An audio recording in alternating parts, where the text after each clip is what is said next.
ചൂടിന് വിരാമമായതോടെ പകർച്ചപ്പനി ബാധിതരുടെ എണ്ണത്തിൽ വർധനവ്. ചൂട് കാലാവസ്ഥ തണുപ്പിലേക്ക് മാറുമ്പോൾ പകർച്ചപ്പനി ഉണ്ടാകാനുള്ള സാധ്യത കൂടുതലാണ്.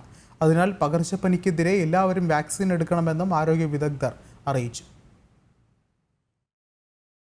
യുഎഇയിൽ ചൂട് കാലാവസ്ഥ തണുപ്പിലേക്ക് മാറി തുടങ്ങിയ സെപ്റ്റംബർ ആദ്യവാരത്തോടെ തന്നെ രാജ്യത്ത് പനിയും ജലദോഷവും അടക്കമുള്ള അസുഖങ്ങൾ പലയിടങ്ങളിലായി കണ്ടു തുടങ്ങിയിരുന്നു. പനി, ജലദോഷം, ചുമ തുടങ്ങിയ രോഗലക്ഷണങ്ങളുമായി ഒട്ടേറെ പേരാണ് സർക്കാർ സ്വകാര്യ ആശുപത്രികളിലും ക്ലിനിക്കുകളിലും ദിവസേന എത്തുന്നത്. കുട്ടികളിലും പ്രായമായവരിലുമാണ് രോഗബാധ കൂടുതലായി കണ്ടുവരുന്നത്. പകർച്ചപ്പനിക്കെതിരെ ഏവരും വാക്സിൻ എടുക്കണമെന്നും അസുഖങ്ങൾ വരാതിരിക്കാൻ മുൻകരുതൽ സ്വീകരിക്കണമെന്നും അബുദാബി അഹല്യ ഹോസ്പിറ്റലിലെ ഡോക്ടർ സുധീർ പറഞ്ഞു. പ്രതിരോധത്തിനായി രണ്ട് കാര്യങ്ങളാണ് നമ്മൾക്ക് കാര്യമായിട്ട് ചെയ്യാനുള്ളത്. ഒന്ന്, റെസ്പിറേറ്ററി ഹൈജീൻ.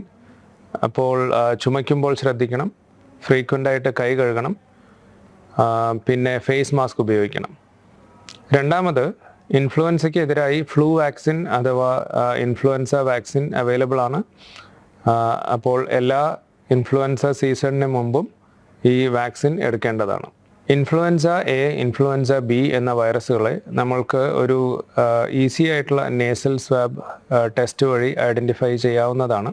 കാര്യമായിട്ടുള്ള രോഗമുണ്ടെങ്കിൽ അഥവാ ഹോസ്പിറ്റലിൽ അഡ്മിറ്റ് ചെയ്യേണ്ട തരത്തിലുള്ള രോഗമുണ്ടെങ്കിൽ, എസ്പെഷ്യലി ഇൻറ്റൻസീവ് കെയർ യൂണിറ്റിലോ ഒക്കെ പോകേണ്ട ഒരു അവസ്ഥയാണെങ്കിൽ ഫലപ്രദമായ ആൻറ്റി വൈറൽ മെഡിസിൻ ഇൻഫ്ലുവൻസയ്ക്കെതിരെ നമുക്ക് അവൈലബിൾ ആണ്.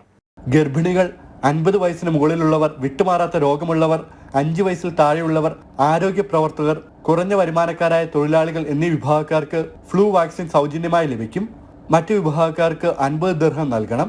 പകർച്ചപ്പനിയുള്ള കുട്ടികളെ സ്കൂളുകളിലും നഴ്സറിയിലും വിടരുതെന്നും കുട്ടികളുടെ ആരോഗ്യത്തിന് മുൻഗണന നൽകാൻ രക്ഷിതാക്കളും സ്കൂൾ അധികൃതരും ശ്രദ്ധിക്കണമെന്നും ആരോഗ്യ മന്ത്രാലയം ആവശ്യപ്പെട്ടു. ജനം, അബുദാബി.